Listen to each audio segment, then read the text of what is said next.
कसाई और घसीटा राम दोनों डर के मारे पास के ही पेड़ पर चढ़ जाते हैं। अरे भैया, अब लगता है हम दोनों लोग मारे जाएंगे।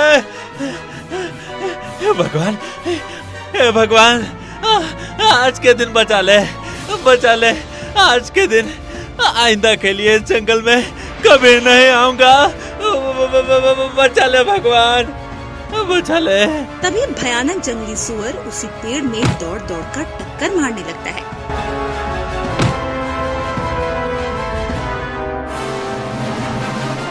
कुछ ही देर में पेड़ में ज्यादा झटका लगने के कारण दोनों नीचे गिर जाते हैं और जंगली सुअर उन दोनों पर हमला कर देता है।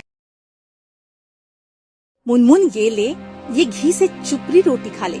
ये तेरे और तेरे होने वाले बच्चे के लिए बड़ी अच्छी है। अरे क्या बात है, हमें तो कभी इतने प्यार से रोटी नहीं खिलाई। देखा मालकिन, मालिक को आपका मुझ पर ये प्यार लुटाते हुए देखना कितना जलन पैदा कर रहा है। बिल्कुल ठीक कहा। हाँ हाँ, दोनों मिलकर मेरा मजाक उड़ा लो। जब मुनमुन का बच्चा इस दुनिया में आएगा ना, तो हम दोनों मिलकर तुम दोनों का मजाक उड़ाएंगे। हाँ। चौबेपुर गांव में भानु और सोनिया नाम के पति पत्नी रहते थे। भानु खेतों में काम करके अपना घर चलाता था। उसकी और सोनिया की कोई संतान न थी। उसके पास मुनमुन नाम की एक बकरी थी जिसे वो बड़ा प्यार करते थे। मुनमुन एक बोलने वाली बकरी थी, इसीलिए सभी गांव वाले उससे बहुत प्यार करते थे। एक रोज जब भानु अपने खेत गया था और सोनिया घाट पर पानी लेने गई थी, तब मुनमुन बकरी, आज ताजी ताजी हरी हरी घास खाने का मन कर रहा है। गांव से बाहर की ओर जाती हूँ, वहाँ अच्छी घास है। मुनमुन बकरी घास खाने के लिए गांव से थोड़ा बाहर आ गई, लेकिन रास्ते में कालू कसाई की नजर उस बकरी पर पड़ गई और उसे मारने के लिए उसके पीछे पड़ गया। कसाई को अपनी ओर आता देख मुनमुन बकरी अपने तेज कदमों से चलने लगी और कहने लगी, तुम मुझे कभी नहीं मार सकते। अच्छा, ये बात है। रुक तो, अभी मैं तुझे बताता हूँ। हे गज्जू, पकड़ इसे। आजा आजा कसाई, मुझे पकड़ के तो दिखा। कुछ ही दूरी पर चलकर वो बकरी एक जगह रुक जाती है। पीछे से आता हुआ गज्जू एक गहरे गड्ढे में गिर जाता है।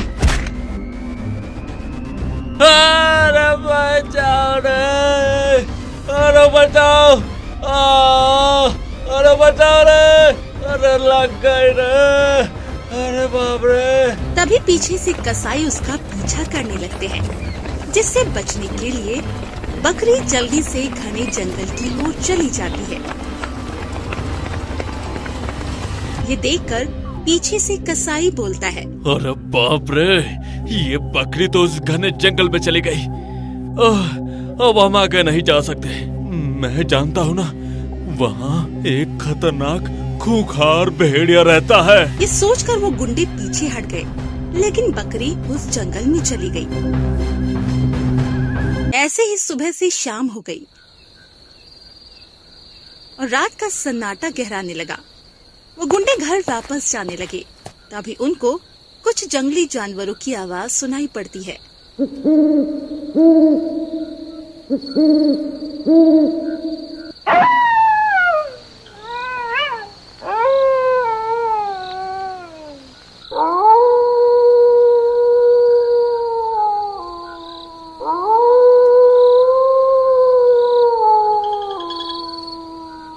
अरे बाप रे, यहाँ तो जंगली जानवरों की आवाज सुनाई देने लगी। अरे अरे अरे बाप रे, अरे अरे अरे अरे, मुझे तो बहुत ज्यादा डर लगने लगा है। भाई भाई मुझे बचा लो। अरे अभी तो मेरी शादी भी नहीं हुई। मैं मरना नहीं चाहता रे। अरे बचा लो रे मुझे। चुप कर नालायक, मैं कर रहा है। तभी उनके सामने भयानक जंगली सुअर आ जाता है।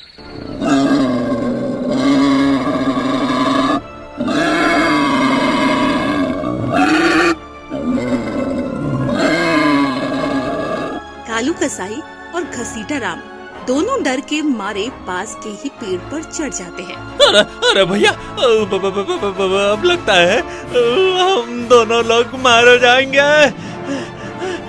हे भगवान, हे भगवान, आज के दिन बचा ले, बचा ले आज के दिन। आइंदा के लिए जंगल में कभी नहीं आऊंगा। बचा ले भगवान, बचा ले। तभी भयानक जंगली सुअर उसी पेड़ में दौड़ दौड़ कर टक्कर मारने लगता है।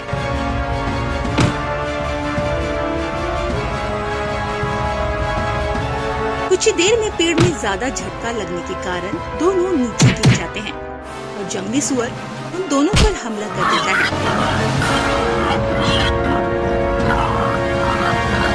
तभी घसीटा राम अपनी पूरी ताकत लगाकर उठ खड़ा होता है और जंगली सुअर की गर्दन पर अपनी तेज तलवार की धार से मार देता है, जिससे कि उसकी गर्दन धड़ से अलग हो जाता है और दोनों अपनी जान बचाकर घर की तरफ भाग निकलते हैं। इधर काफी रात तक बकरी के ना लौटने से उस बकरी का मालिक भानु और उसकी पत्नी सोनिया बड़े चिंता में थे। पता नहीं मेरी मुनमुन कहाँ चली गई। अगर मैं घाट पर पानी नहीं लेने जाती तो मुनमुन हमारे पास होती। अब वो बकरी कभी नहीं लौटेगी।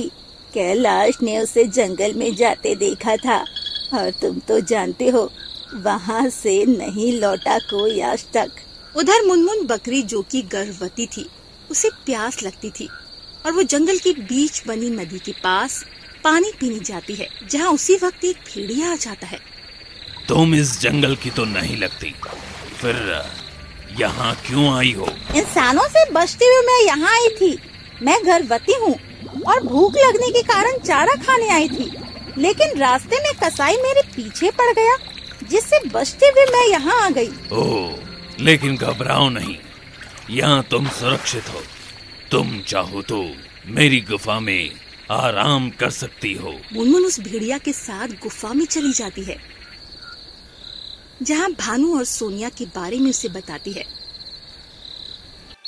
फिर अगले दिन मुनमुन उस जंगल से वापस जाने लगती है। अब मैं चलती हूँ गांव में, सभी मेरे लिए परेशान हो रहे होंगे। ठीक है, अपना ख्याल रखना। मुनमुन बकरी गांव की तरफ वापस लौट आई है। भानु भैया, ओ भानु भैया, मुनमुन लौट आई, जल्दी चलो। ये सुनकर सभी लोग बड़े खुश होकर बाहर की ओर आए। मुनमुन बकरी एक बोलने वाली बकरी थी, इसीलिए सभी उसे बड़ा प्यार करते थे। लेकिन दूसरे गांव में रहने वाले एक कसाई की नजर उस बकरी पर थी। मेरी मुनमुन, तुझे भूख लगी होगी ना? मैं अभी तेरे लिए कुछ खाने के लिए लाती हूँ। सोनिया उसे भर पेट खाने को देती है। ऐसे कुछ दिन बीत जाते हैं। उधर कालू कसाई को जब इस बात का पता चलता है तो वो एक बार फिर मुनमुन को रात के अंधेरे में कैद करके ले जाता है और उसे एक ऐसी जगह लाकर बांध देता है जहाँ और भी जानवर बंधे होते हैं। मुनमुन ने उन सब की तरफ देखा। तुम लोग यहाँ कब से हो? मैं पिछले 1 महीने से यहाँ कैद हूँ। इसने मेरी बहन को काट कर उस शहर में किसी रेस्टोरेंट में बेच दिया है। मेरी भी माँ को ये कसाई मारकर शहर में बेच आया। अब अगला नंबर हमारा है। उन सभी बकरियों की आंखों में डर था और मुनमुन बकरी एक बहादुर बकरी थी। वो उन सबको हिम्मत देती है। तुम सब चिंता मत करो, मैं तुम सभी को यहाँ से आजाद कराऊंगी। लेकिन अब मैं जैसा कहूँ तुम सब वैसा ही करती जाना। लेकिन कहीं वो कसाई आ गया तो तुम्हें उस कसाई से डर नहीं लगता क्या? अपनी जान बचाने की कोशिश किए बिना भी अगर हम मर भी गए तो ऐसे मौत का क्या फायदा? इसीलिए हम सबको अपनी जान की रक्षा जरूर करनी चाहिए। कालू कसाई उन सबको एक पहाड़ी गुफा में कैद करके रखा था। रात को मुनमुन बकरी ने अपने दांतों की मदद से उन सभी की रस्सी खोलकर उन सबको आजाद करवाया। लेकिन जैसे ही वो सब वहाँ से भागने लगे, कालू कसाई और घसीटा राम वहाँ आ गया। मुझसे चालाकी अभी बताता हूँ तुझे। कालू कसाई और घसीटा राम जैसे ही उनकी ओर बढ़े, उन सभी बकरियों ने मुनमुन की योजना के मुताबिक अपने सिंग से उनके पेट पर वार करना शुरू कर दिया, जिससे वे दोनों घायल हो गए और नीचे गिर गए। फिर सभी उनको रौंदते हुए उस गुफा से बाहर निकली।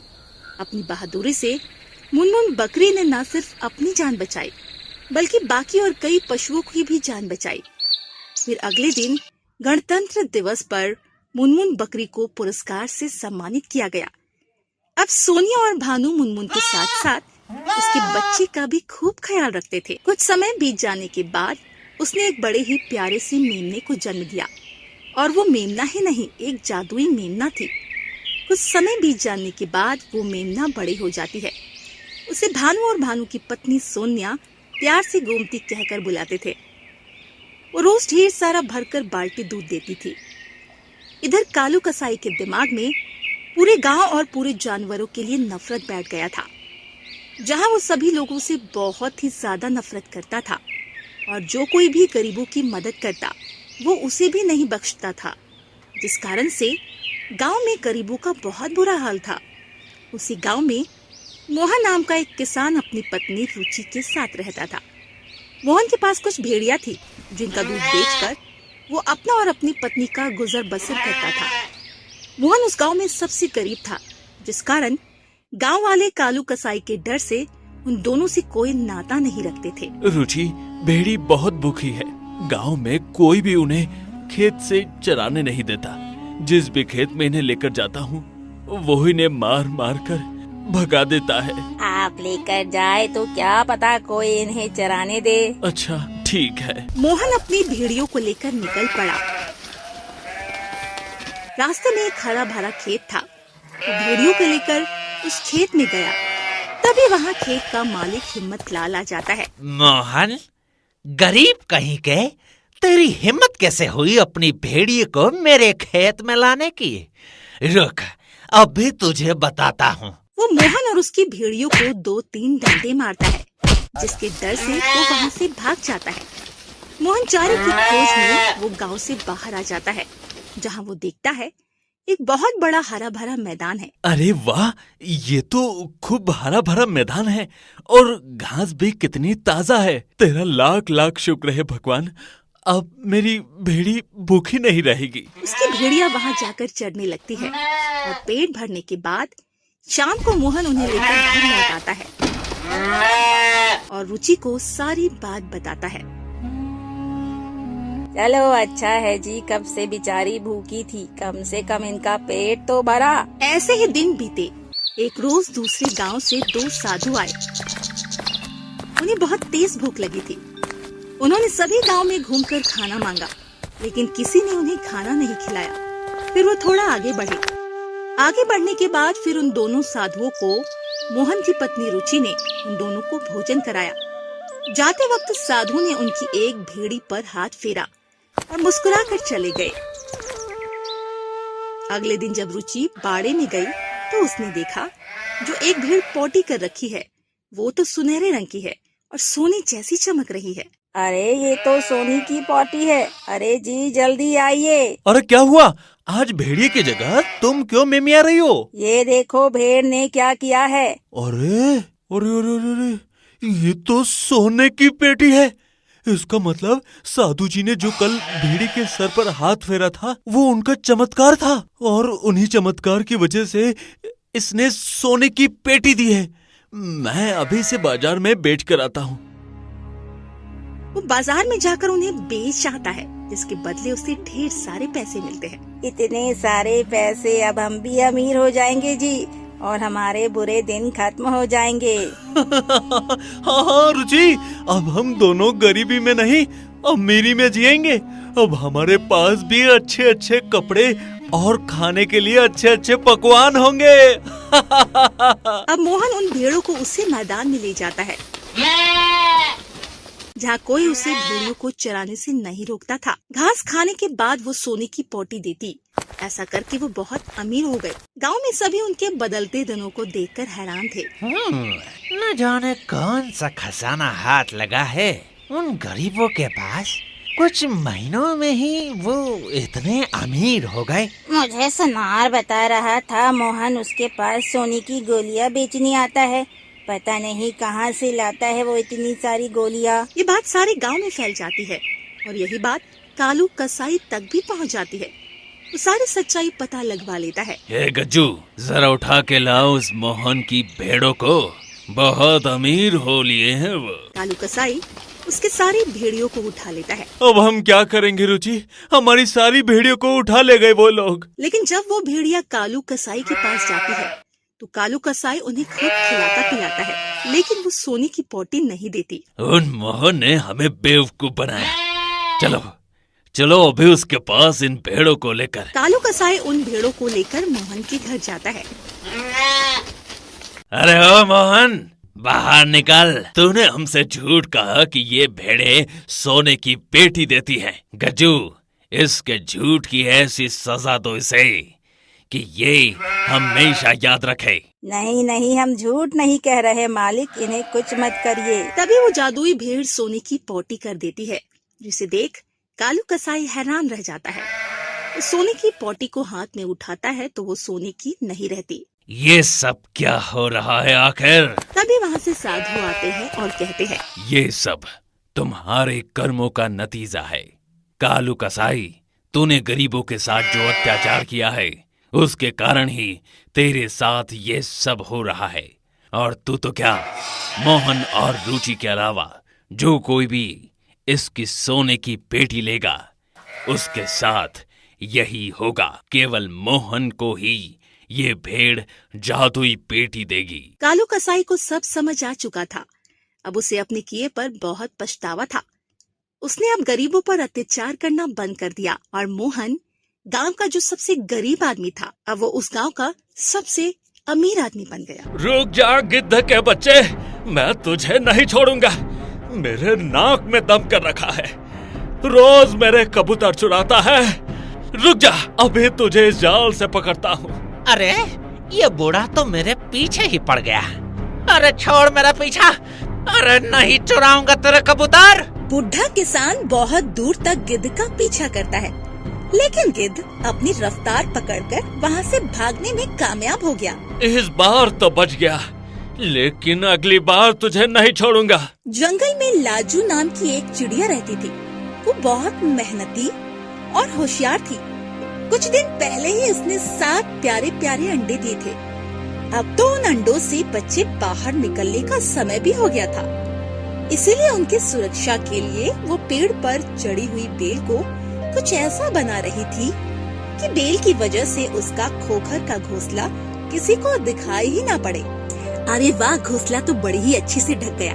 अब मेरे बच्चों को शिकारियों से कोई खतरा नहीं। चिड़िया अपने अंडों के पास चली गई। बच्चों, अब तुम एकदम सुरक्षित हो। अब किसी भी शिकारी की नजर तुम पर नहीं जाएगी। अब हमें कोई खतरा नहीं है। तभी वही शिकारी गिद्ध उसी पेड़ की डाली पर आकर बैठ जाता है। एक कबूतर हाथ आया था, वो भी उस बुड्ढे ने चुराने नहीं दिया। बड़ी भूख लग रही है, क्या करूं? पता नहीं आज दिन भर हमें शिकार मिलेगा या नहीं। गिद्ध की बातें सुनकर लाजू बहुत डर गई। तभी उसका एक अंडा फूटने लगा और देखते ही देखते उसमें एक प्यारा सा बच्चा बाहर आ गया।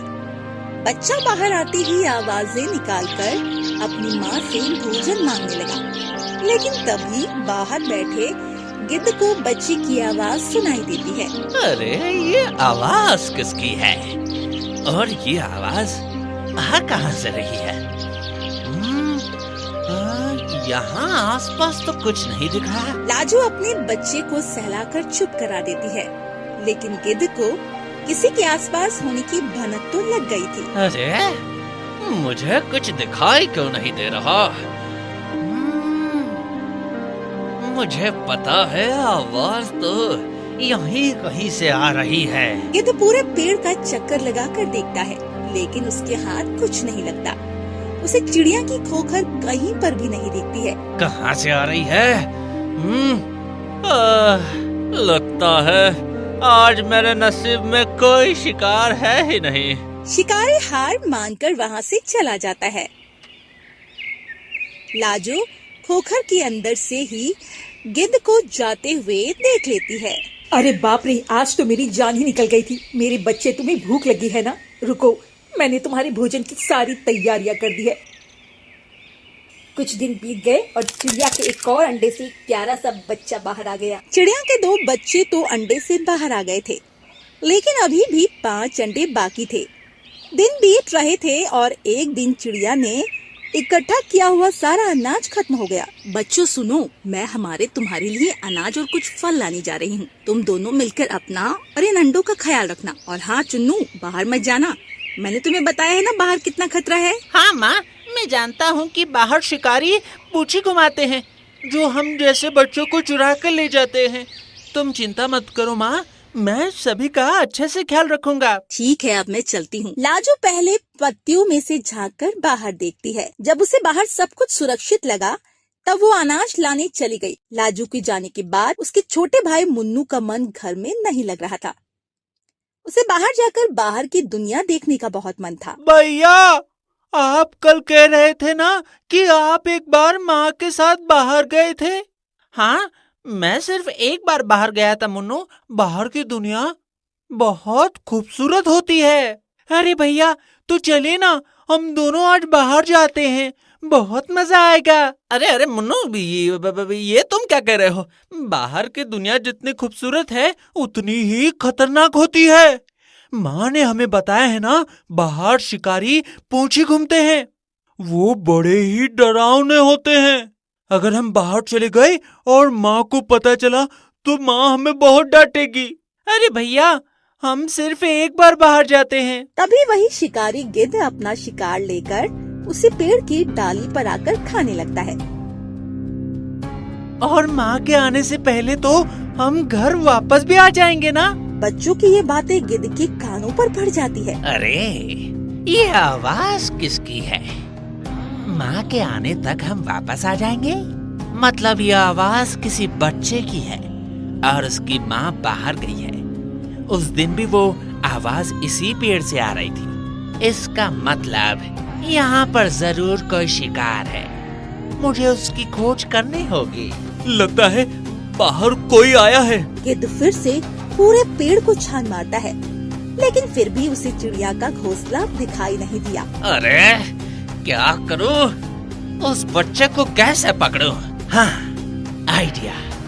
अब मुझे कुछ ऐसा करना होगा कि वो बच्चा खुद ही अपने घोंसले से बाहर आ जाए और मैं उसे पकड़कर खा जाऊं। लेकिन ऐसा कौन सा लालच दूं उस बच्चे को? शिकारी गिद्ध को बच्चों की भनक तो लग गई थी और अब वो उनका शिकार करने के लिए कुछ भी कर सकता था। हाँ, बच्चों को गुब्बारे बहुत पसंद होते हैं। गुब्बारों का नाम सुनकर वो जरूर बाहर आ जाएगा। गुब्बारा लाया हूँ मैं, गुब्बारा लाया हूँ, गुब्बारा लाया हूँ मैं, गुब्बारा लाया हूँ बच्चों के लिए। रंग बिरंगी गुब्बारे लाया हूँ, गुब्बारे लाया हूँ मैं, गुब्बारे लाया हूँ। आओ बच्चों, आओ, गुब्बारे ले जाओ। अरे, ये बच्चे बाहर क्यों नहीं आ रहे? क्या इसे गुब्बारे पसंद नहीं? कोई बात नहीं, कुछ और तरकीब सोचता हूँ। गिद्ध दूसरी तरकीब अपनाता है। कॉटन कैंडी ला लो, कॉटन कैंडी बच्चों के लिए, कॉटन कैंडी। गिद्ध की लाख कोशिश करने के बाद भी बच्चे घोंसले से बाहर नहीं आए। मुन्नू को बाहर जाने का मन तो कर रहा था, लेकिन बड़े भाई के कहने पर वो बाहर नहीं गया। तुम कितनी भी कोशिश कर लो, लेकिन मैं तुम्हें बाहर आने के लिए मजबूर करके ही रहूंगा। गिद्ध ने हार नहीं मानी। वो वहाँ से उड़कर एक आम के बगीचे में आ गया। अब इन ताजे ताजे रसीले आमों का नाम सुनकर बच्चे बाहर आने के लिए मजबूर ही हो जाएंगे। गिद्ध आम तोड़ने लगा, तभी उस बगीचे का मालिक गिद्ध को देख लेता है। अरे तू फिर से आ गया? अब तू मेरे आम चुराएगा? अब तो मैं तुझे अपने जाल में पकड़ कर ही रहूंगा। रुक, मुझे अभी आने दे। क्या ये बगीचा भी तेरा ही है क्या बुड्ढे? अरे जहाँ पर जाओ ये बुड्ढा मेरे पीछे पड़ जाता है। अरे जा रहा हूँ बुड्ढे, जा रहा हूँ। गिद्ध कुछ आम लेकर वहाँ से भाग गया। अरे फिर से भाग गया, चोटा कहीं का। और गिद्ध जिस दिन मेरे हाथ आएगा ना, उस दिन सारा हिसाब बराबर कर लूंगा। गिद्ध आम लेकर उस पेड़ की डाली पर आकर बैठ जाता है। आम ले लो, ताजे ताजे रसीले आम, बच्चों के लिए मुफ्त में आम। आम का नाम सुनकर दोनों बच्चों को बहुत खुशी हुई। आम भैया चलिए, ताजे ताजे रसीले आम आए हैं, जल्दी चलिए वरना आम कोई और ले जाएगा। हाँ हाँ, लेकिन मुन्नू बाहर कोई खतरा हुआ तो? अरे भैया आपको आम नहीं लेने तो ठीक है, मैं जाकर देख लेता हूँ। पहले भी आपकी वजह से गुब्बारे वाला चला गया, अब मैं ये आम नहीं जाने दूंगा, मैं जा रहा हूँ। अरे अरे मुन्नू रुको, बाहर मत जाओ। अरे अरे जरा सोचो, हमारे भाई बहन जो इन अंडों में है, अगर उन्हें कुछ हो गया तो हम माँ को क्या जवाब देंगे? और रही बात आम खाने की, तो वो माँ हमारे लिए लेकर आती ही होगी। अच्छा ठीक है। अरे कहीं ये बच्चे बहरे तो नहीं हैं? इससे सुनाई क्यों नहीं दे रहा है? ये बच्चे इतने ढीठ कैसे हो सकते हैं? नहीं, एक गिद्ध एक बच्चे से कभी नहीं हार सकता। गिद्ध गुस्से में आकर आम की टोकरी को लात मार देता है। अरे माँ लग गई रे, अरे लग गई। तभी गिद्ध की कुटिल बुद्धि में एक योजना आई। हाँ, ये मुझे पहले क्यों नहीं सूझा? चल गिद्ध, अब तेरी एक्टिंग का टैलेंट दिखाने का वक्त आ गया है। अरे नहीं, ये क्या, मेरे पैरों में चोट कैसे आ गई? कोई है क्या? कोई मुझे बचाओ, कोई मेरी मदद करो। भैया, अरे भैया लगता है कोई बाहर कोई मुसीबत में है, शायद किसी को चोट आई है, हमें उसकी मदद करनी चाहिए। हाँ, लेकिन वो कौन हो सकता है? कहीं वो हमें नुकसान ना पहुंचा दे। अरे भैया क्या इतने सोच रहे हो? वो बेचारा बाहर चिल्ला चिल्ला कर मदद मांग रहा है और हम ऐसे ही घोंसले में बैठे रहे। क्या माँ ने हमें यही सिखाया है? हाँ चुन्नू, तुम सही कह रहे हो, लेकिन तुम यहीं रुको, मैं जाकर देखता हूँ कि किसे हमारे मदद की जरूरत है। तुम बाहर बिल्कुल मत आना। अरे कोई इस बुड्ढे पर तरस खाओ, कोई इसकी मदद कर दो। हाँ, मैं बाहर नहीं आऊंगा, आप जाइए भैया। चुन्नू गिद्ध के बिछाए जाल को नहीं समझ पाता है और घोंसले के बाहर आ जाता है।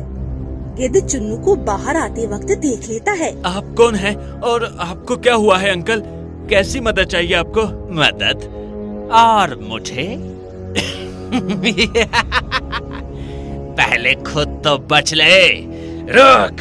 क्या? नहीं। गिद्ध चुन्नू को अपनी चोंच में पकड़ लेता है। अरे बाप रे, लगता है कोई शिकारी है, मुझे इन अंडों को छुपाना पड़ेगा। मुन्नू फटाफट सारे अंडों को अलग अलग जगहों पर छुपाने लगा। उसने एक अंडे को चूल्हे के पीछे, दो अंडों को टोकरी के नीचे छुपा दिया और बचे हुए 2 अंडों को घोंसले के नीचे छुपा दिया और खुद अलमारी में छुप गया। हाँ, तो यहाँ पर है तुम्हारा घोंसला। गिद्ध घोंसले के पास आ गया। उसने एक ही पंजे में सारी बेल को तहस नहस कर दिया और खोखर के अंदर चला गया। बड़ी अच्छी तरह से छुपाया था। अगर तू बाहर नहीं आता तो मुझे तेरे घोंसले का पता ही नहीं चलता। हाँ, मुझे तो यहाँ पर अंडों की खुशबू भी आ रही है। गिद्ध अंदर देखने लगा और आखिर उसे एक एक कर सारे अंडे मिल गए। वाह, इतने सारे अंडे, आज तो मेरी चांदी हो गई। संडे हो या मंडे, रोज खाओ अंडे। छुपा कर रखने से कोई फायदा नहीं। अब इन अंडों को उबाल कर और तुझे मसाला लगाकर मैं खा जाऊंगा। लेकिन उससे पहले बड़े बरगद के पेड़ पर छपकी मारूंगा। बहुत मेहनत करवाई है तुमने। गिद्ध अनाज की बोरी में एक एक कर सारे अंडे और चुन्नू को डाल देता है और वहाँ से चला जाता है। गिद्ध के जाते ही मुन्नू अलमारी से बाहर आ गया। अरे नहीं, ये क्या? वो शिकारी तो भैया और सारे अंडों को भी ले गया। अब मैं क्या करूं? क्या करूं? थोड़ी ही देर में लाजो अपने घोंसले के पास वापस आ गई, लेकिन खोखर की हालत देखकर वो बहुत डर गई। लाजो तुरंत खोखर के अंदर आ गई, लेकिन घोंसले में अंडे नहीं थे और ना ही चुन्नू मुन्नू। डर से माँ के एक कोने में खड़ा था। मुन्नू, तुम्हारा भाई कहाँ है और सारे अंडे कहाँ कहाँ पर है? क्या हुआ? माँ वो शिकारी पंछी आया था। मुन्नू ने एक एक कर सारी बात अपनी माँ को बताई। लाजू उसकी बात सुनकर बहुत चिंता में पड़ गई। उसे गिद्ध पर बहुत गुस्सा आ रहा था। उस गिद्ध की ये हिम्मत, वो मेरे बच्चों को ले गया। उसे इस बात का पछतावा जरूर होगा। मुन्नू, क्या तुमने देखा है कि वो उन सबको कहाँ ले गया है? हाँ, वो कह रहा था कि बड़े बरगद के पेड़ पर जाके सोने वाला है। अच्छा, आज उस चील को मेरे बच्चों को चुराने की सजा जरूर मिलेगी। चलो मेरे साथ मुन्नू। लाजू मुन्नू को लेकर बरगद के पेड़ के पास जाने लगी। तभी उसे रास्ते में एक परेशान किसान दिखाई दिया। उस गिद्ध को पकड़े बिना मुझे चैन नहीं आएगा। हर बार कुछ ना कुछ चुराता रहता है। अगली बार पता नहीं क्या चुराएगा वो बदमाश। किसान की बातें सुनकर लाजू समझ गई वो उसी गिद्ध की बात कर रही है। लाजू के दिमाग में एक आइडिया आया। वो किसान के पास चली गई। अरे दादू सुनिए, आप जिस गिद्ध की बात कर रहे हैं, मैं जानती हूँ कि वो गिद्ध इस समय कहाँ है। अच्छा, लेकिन तुम कौन हो चिड़िया? मेरा नाम लाजू है। लाजू? अच्छा, बहुत सुना है तेरे बारे में, लेकिन तुझे कैसे पता कि वो गिद्ध कहाँ है? वो बड़ी लंबी कहानी है। आप बस मुझसे एक वादा करिए, अगर वो गिद्ध आपको मिल गया तो आप मुझे एक अच्छा सा घोंसला बना कर देंगे। अच्छा, क्यों नहीं लाजू, जरूर मैं तुम्हें घोंसला बनाकर दे दूंगा। बस तुम मुझे उस बदमाश गिद्ध के पास लेकर चलो। ठीक है, फिर मेरे पीछे आइए। लाजू किसान को लेकर बरगद के पेड़ के पास आ गई, जहाँ पर गिद्ध बोरी को पेड़ से लटकाकर आराम से सो रहा था। किसान उसे देखकर बहुत गुस्से में आ गया। किसान अपने जाले से एक ही झटके में गिद्ध को पकड़ लेता है। अरे ये क्या? अरे बुड्ढे तू यहाँ? अरे छोड़ मुझे। आखिर तू मेरे हाथ में आ ही गया, बदमाश। चल अब तुझे पिंजरे में कैद करता हूँ। अरे नहीं, लेकिन तुझे मेरा पता किसने बताया बुड्ढे? तुम्हारा पता मैंने बताया है गिद्ध। क्या? लेकिन तू कौन है चिड़िया? मैंने तेरा क्या बिगाड़ा है? तू किस बात का बदला ले रही है? कान खोलकर सुन गिद्ध, तुमने जिन 5 अंडे और बच्चों को चुराया था, मैं उनकी माँ हूँ। ये सुनकर गिद्ध के होश उड़ गए। अरे दुश्मन का दुश्मन दोस्त होता है, वो तो मैंने सुना था, आज देख भी लिया। लेकिन चिड़िया, तू ज्यादा खुश मत हो, अभी कहानी खत्म नहीं हुई है। मैं अपना बदला लेकर ही रहूंगा। अच्छा, अब पिंजरे में बैठ कर ले लेना बदला। लाजू को अपने अंडे और बच्चे सुरक्षित मिल जाते हैं और कुछ ही दिनों में किसान लाजू को एक सुंदर सा घोंसला बनाकर भी देता है। उसी में लाजू की 5 अंडे फूट जाते हैं और सभी हंसी खुशी से रहने लगते हैं। अरे बुड्ढे, कम से कम एक चादर तो दे दो मुझे। मच्छर काट रहे हैं, मच्छर काट कर छेद कर रहे हैं मुझे। अरे भाई चादर तो दे दे।